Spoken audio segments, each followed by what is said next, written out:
नमस्कार दोस्तों, the mindless speaker में आप सबका स्वागत है। आज का टॉपिक बहुत ज़्यादा सीरियस और बहुत ज़्यादा इम्पोर्टेंट भी है। द हिंदू न्यूज़पेपर ने रिसेंटली ये न्यूज़ आर्टिकल पब्लिश किया है कि अर्नब गोस्वामी के व्हाट्सएप चैट्स लीक हो गए। ये व्हाट्सएप चैट्स कहाँ से आए, ये व्हाट्सएप चैट्स में लिखा क्या है और ये व्हाट्सएप चैट्स किस तरीके से लीक हुए, आज इसके बारे में डिस्कस करते हैं। द हिंदू न्यूज़पेपर ने ये लिखा है कि टीआरपी स्कैम जो कुछ महीने पहले हुए थी, उसमें जो अर्नब गोस्वामी के ऊपर चार्जशीट की गई थी वो 3,400 पेजेस की थी। वो पूरी की पूरी चार्जशीट ही लीक हो गई। उस चार्जशीट में अर्नब गोस्वामी के व्हाट्सएप चैट्स भी थे जो कि लीक हो गए। इस व्हाट्सएप चैट्स में इतने क्या थे जो इतना ज़्यादा हल्ला मचाया जा रहा है इस व्हाट्सएप चैट्स के ऊपर। चलिए बात करते हैं। तो इस पॉइंट में सबसे बड़ा नाम उठता है पार्थोदास गुप्ता का, जो कि सीईओ थे बीएआरसी के। बीएआरसी मतलब ब्रॉडकास्ट ऑडियंस रिसर्च काउंसिल, जो कि टीआरपी देने के लिए जिम्मेदार होती है। उसके एक्स सीईओ जो कि अभी हिरासत में है, उनके फ़ोन से ही ये व्हाट्सएप चैट्स लीक हुई हैं। अब आप सोचिएगा कि पार्थोदास गुप्ता के व्हाट्सएप चैट्स में अर्नब गोस्वामी का जिक्र कहाँ है। अर्नब गोस्वामी के व्हाट्सएप चैट से क्या लेना देना। तो हुआ ये है कि अर्नब गोस्वामी और पार्थोदास गुप्ता ने जो भी बातचीत की वही लीक हो गई। अब ये बात लीक कैसी हुई ये भी समझना। सबको पता है कि व्हाट्सएप एक end to end encrypted app है। मतलब मैं एज ए सेंडर जो मैसेज सेंड करूंगा वो एक एन्क्रिप्टेड फॉर्म में रिसीवर के पास जाएगा और रिसीवर का फ़ोन ही उसे डिक्रिप्ट कर सकता है। बीच में और कोई इस मैसेज को नहीं पढ़ सकता। व्हाट्सएप पॉलिसीज में भी है, व्हाट्सएप ये खुद भी बोलती है और ये बात सच भी है। तो ये व्हाट्सएप चैट्स लीक हुई कैसे? तो ये व्हाट्सएप चैट्स लीक होने के दो मेन कारण हो सकते हैं। पहला तो पार्थोदास गुप्ता के फ़ोन से ही ये व्हाट्सएप चैट्स लीक हुए होंगे, क्योंकि वो अरेस्ट में है तो पुलिस ने उनके फ़ोन से ये व्हाट्सएप चैट्स निकाले होंगे। या दूसरा ये हो सकता है कि पार्थोदास गुप्ता ने अपना व्हाट्सएप चैट का बैकअप या तो गूगल ड्राइव या तो आई क्लाउड में किया होगा, और जब आप अपने व्हाट्सएप चैट्स को गूगल ड्राइव या आई क्लाउड में सेव करते हैं तब ये एंड टू एंड एन्क्रिप्टेड नहीं होते हैं। मतलब अगर मैं आपके गूगल ड्राइव या आई क्लाउड में हैक कर जाता हूँ तो मैं उस चैट्स को पढ़ सकता हूँ।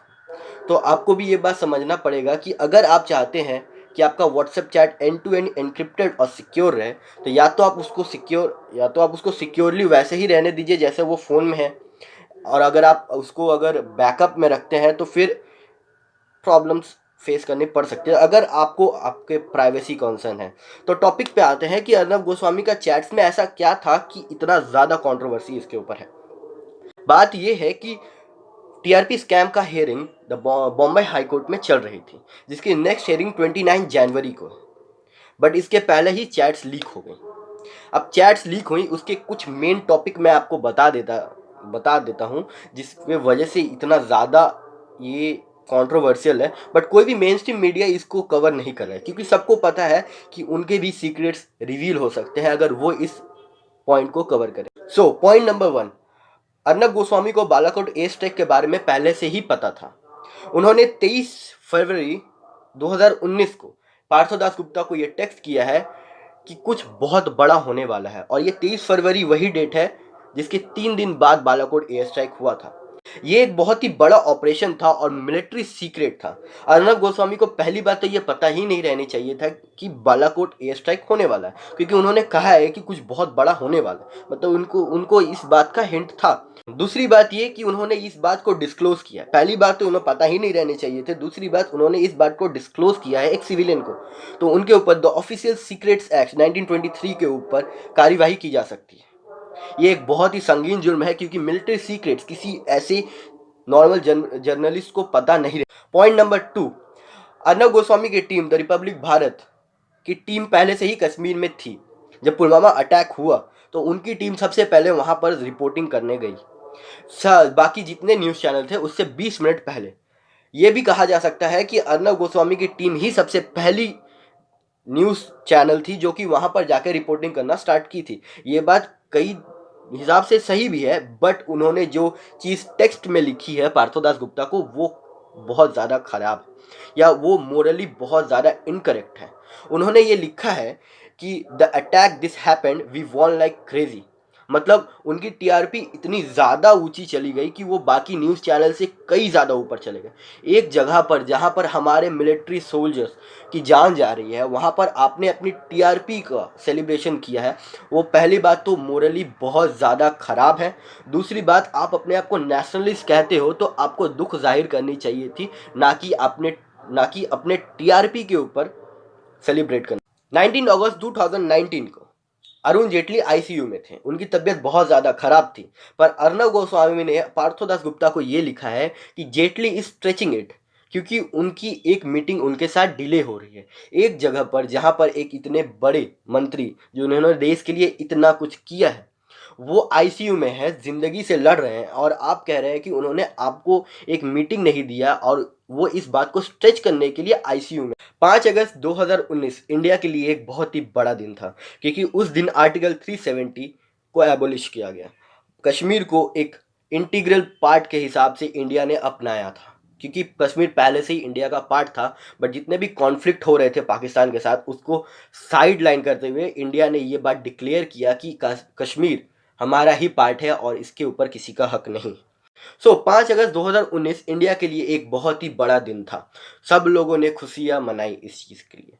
बट उसके ठीक 2 दिन पहले 3 अगस्त 2019 को अर्नब गोस्वामी ने पार्थोदास गुप्ता को यह टेक्स्ट किया है कि उन्होंने अपने 50 क्रू मेंबर्स कश्मीर में तैनात किए। इसका मतलब यह है कि अर्नब गोस्वामी को आर्टिकल 370 का एबोलिशमेंट के बारे में पहले से ही पता था। इतने गवर्नमेंट पॉलिसीज के बारे में एक जर्नलिस्ट को पता होना बहुत ज़्यादा कंसर्निंग मैटर है, क्योंकि जर्नलिस्ट का काम सिर्फ न्यूज़ देना है, वो भी तब जब गवर्नमेंट ने डिक्लेयर कर दिया हो किसी भी चीज़ को। एक जर्नलिस्ट को पहले से ही पता होना उसको ये दर्शाता है कि वो सिर्फ जर्नलिस्ट ही नहीं, वो उस गवर्नमेंट के लिए कितना ज़्यादा काम कर रहा है। एक जर्नलिस्ट का गवर्नमेंट के साथ इतना ज़्यादा क्लोज कॉन्टैक्ट बहुत ज़्यादा कंसर्निंग है। मैं ये नहीं कहता कि खराब है, बट होनी नहीं चाहिए थी।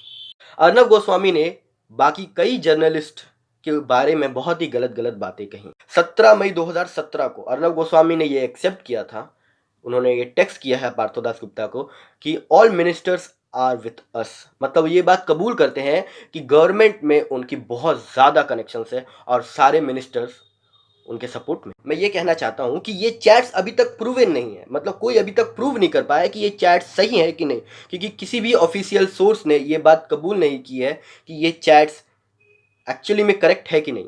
बट आप अगर टाइम स्टैम्प और डेट को मिला के इंसिडेंट्स के हिसाब से देखेंगे तो ये बहुत ज़्यादा प्रिसाइस है। ठीक उसी उसी दिन पे ये बातें कही गई है जिस दिन पे ये इंसिडेंट हो रही है। तो कोई इतना पागल नहीं है कि 500 पेजेस का व्हाट्सएप चैट वो खुद बैठ के एक एक दिन करके लिखे। ये चैट्स अभी तक प्रूवन नहीं है। सो अर्नब गोस्वामी के ऊपर अभी से अटैक करना कि ये एंटी नेशनल है या इसने इतना गलत किया है, जब तक ये बात प्रूव नहीं हो जाती हम नहीं कह सकते। बट ये बात भी है कि अगर ये बात प्रूव हो जाती है तो अर्नब गोस्वामी को जेल होनी चाहिए, क्योंकि उन्होंने काफ़ी सारे सीक्रेट्स पब्लिकली डिस्क्लोज कर दिए हैं।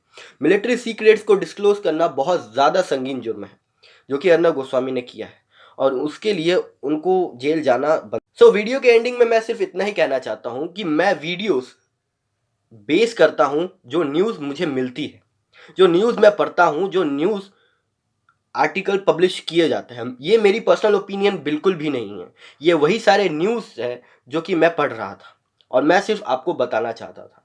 जाते जाते मैं सिर्फ इतना ही कह सकता हूँ कि मैं सिर्फ वही बात कहता हूँ जो कि मैं पढ़ता हूँ, और मैं आप सबको ये बात बताना चाहता हूँ कि अर्नब गोस्वामी के ऊपर अगर केस हुआ तो हम उसके खिलाफ स्लोगन करेंगे, बट अर्नब गोस्वामी अगर इससे क्लीन हुए तो हम अर्नब गोस्वामी को सपोर्ट भी करेंगे जब वो सही हो गए।